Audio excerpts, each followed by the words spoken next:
आपल्यासमोर आहे मोरशेंड्याची भाजी.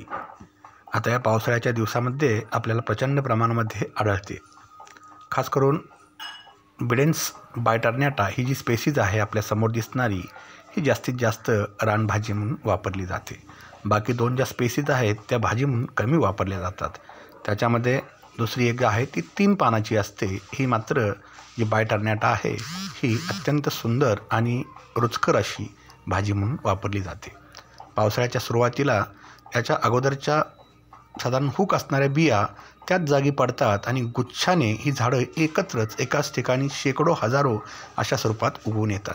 याच्या कोवळ्या पानांची भाजी करून खाल्ली जाते.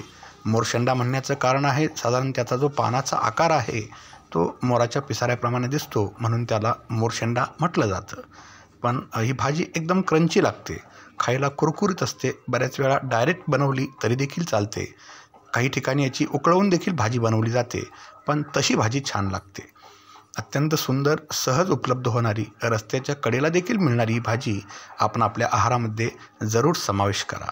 या भाजीचे औषधी गुणधर्म देखील आहेत. ही खास करून पोट साफ करणारी, फायबर भरपूर पुरवणारी अशी भाजी आहे. निश्चितपणे जरूर वापरा.